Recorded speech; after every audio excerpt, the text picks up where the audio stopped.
राधे राधे दोस्तों। आज हम आपको सुनाएंगे एक चोर और कन्हैया जी की कहानी। अगर आप हमारे चैनल पर नए हैं तो प्लीज हमारे चैनल अपनी संस्कृति को लाइक करें, सब्सक्राइब करें और शेयर करें। एक बार की बात है, एक पंडित जी थे। वे रोज घर घर जाकर भागवत गीता का पाठ करते थे और कन्हैया जी की कथा सुनाते थे। उससे जो भी दान दक्षिणा पंडित जी को मिलती थी, उसी से उनका घर का खर्च चलता था। एक दिन पंडित जी को एक चोर ने पकड़ लिया और उसने कहा कि पंडित जी, जो भी तुम्हारे पास है मुझे दे दो। तब पंडित जी बोला, बेटा मेरे पास तो कुछ भी नहीं है। तुम एक काम करना, कल मैं यहीं पड़ोस के घर में जाके भागवत गीता का पाठ करूंगा। जो पाठ करवा रहे हैं वो यजमान बहुत दानी लोग हैं। जब मैं कथा सुना रहा हूँगा तो तुम उनके घर में जाकर चोरी कर लेना। चोर मान गया। अगले दिन जब पंडित जी कथा सुना रहे थे, तब चोर भी उस घर में चोरी के इरादे से घुस गया। तब पंडित जी कथा में कन्हैया जी का वर्णन कर रहे थे और बोल रहे थे कि यहाँ से मीलों दूर एक गांव है, वृंदावन। वहां पर एक लड़का रहता है जिसका नाम कान्हा है। वे हीरो जवाहरात से लदा रहता है। अगर कोई लूटना चाहता है तो कन्हैया जी को लूटो। वो रोज रात को एक पीपल के पेड़ के नीचे आता है, जिसके पास आसपास बहुत सी झाड़ियां हैं। चोर ने जब यह सुना तो वह खुशी से उछल पड़ा और वह तुरंत ही वह सुनने लगा कि पंडित जी ने जब इतना लड़का है और वह हीरो जवाहरात से लदा रहता है, तो मुझे पंडित जी से उनका पता लेना चाहिए।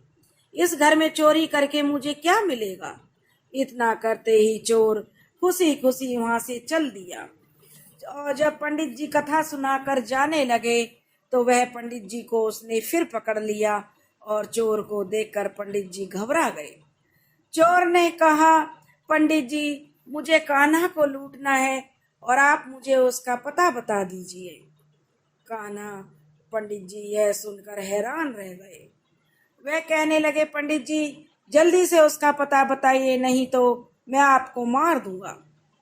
अब पंडित जी ने अपना जो पोथी पत्रा ले रखा था दिखाने के लिए वह खोला और उसमें से उसे बता दिया कि वृंदावन गांव चले जाओ, वहां पर तुम्हें कहना मिलेगा। और चोर ने इतना सुनते ही पंडित जी को छोड़ दिया और खुशी खुशी अपने घर चला गया। घर जाकर वह अपनी बीवी से बोला कि जल्दी से मुझे कुछ खाने को दे दो और कुछ रास्ते के लिए बांध दो, क्योंकि आज मैं एक कान्हा नाम के लड़के को लूटने जा रहा हूँ। पत्नी ने कुछ सत्तू उसको दे दिया कि रास्ते में पी लेना या खा लेना, और कहा कि बस यही है घर में, जो कुछ भी है यह सब मैं तुम्हारे रास्ते के लिए बांध रही हूँ। चोर वहां से यह संकल्प लेके चला कि अब तो उस कान्हा को लूट के ही आऊंगा। बेचारा पैदल पैदल टूटे चप्पल से ही वहां से चल पड़ा। चलते चलते कई दिन बीत गए। रास्ते में बस कान्हा का नाम लेते हुए वह आगे बढ़ा चला जा रहा था। कान्हा को लूटना है, कान्हा कान्हा करते हुए वह चलता रहा। और 2-3 दिन बाद जब वह उस जगह पर पहुंचा जो पंडित जी ने बताई थी, तो वहां पहुंचकर उसने सोचा कि अगर मैं यहाँ सामने खड़ा हो गया तो कान्हा आएगा और मुझे देखकर भाग जाएगा।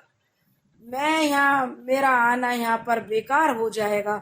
मैं बहुत दूर से आया हूँ, खाली हाथ नहीं जाऊंगा। इसलिए उसने सोचा क्यों ना पास वाली झाड़ियों में ही छुप जाऊं।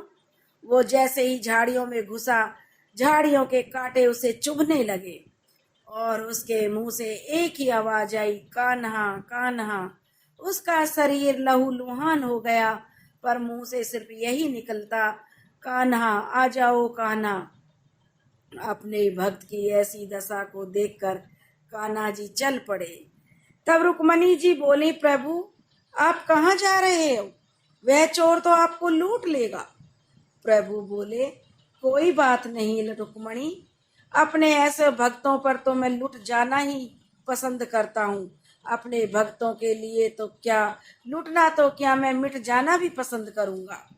और ठाकुर जी बच्चे का रूप बनाकर आधी रात को ही चल दिए और वे उसी पीपल के पेड़ के पास पहुंचे जहां चोर उनका इंतजार कर रहा था। चोर ने जब देखा कि एक छोटा सा बालक बहुत सारे गहने हीरे जवाहरातों से लदा हुआ है और पीपल के पेड़ के पास खड़ा है, तो चोर एकदम से बाहर आ गया और उसने उस बच्चे को पकड़ लिया और बोला कि ओए, तू ही कान्हा है? तूने मुझे बड़ा दुखी किया है। अब ये चाकू देख रहा है ना, चुपचाप अपने सारे गहने मुझे दे दे, नहीं तो मैं तुझे चाकू मार दूंगा। कान्हा जी ने हंसते हुए उसे अपने सब गहने दे दिए। चोर बहुत खुश हुआ और वह हंसी खुशी अगले दिन भोर होते ही अपने गांव के लिए वापस चल दिया। और चलते चलते सोचने लगा कि यह पता मुझे पंडित जी ने बताया था और इसलिए इस धन पर जो मैंने गहने लूटे हैं, इस पर पंडित जी का भी अधिकार है। वह उसी जगह गया जहाँ पंडित जी रहते थे। पंडित जी के घर पहुंचकर उसने गहने जो वह कान्हा जी के चोरी कर कर लाया था, उनका आधा भाग पंडित जी के चरणों में रख दिया। जब पंडित जी ने पूछा कि ये क्या है, तब उसने कहा, आपने ही तो मुझे उस कान्हा का पता दिया था, मैं उसे लूट के आया हूँ और ये आपका हिस्सा है। पंडित जी ने सुना तो उसे यकीन ही नहीं हुआ। वे बोले कि मैं इतने सालों से पंडिताई कर रहा हूँ, मुझे तो आज तक कान्हा जी ने सपने में भी दर्शन नहीं दिए, और तुझ जैसे पापी को कान्हा कहाँ से मिल गया। चोर के बार बार कहने पर भी पंडित जी को विश्वास नहीं हो रहा था। चोर कहने लगा, पंडित जी, अगर आपको विश्वास नहीं हो रहा है तो आप मेरे साथ चलो, मैं आपको दिखा दूंगा कि कान्हा कैसा दिखता है और वे गहने उसी के हैं। अब पंडित जी चोर के साथ चल दिए। दोनों चलते चलते चोर और पंडित जी दोनों उसी पेड़ के नीचे पहुंच गए।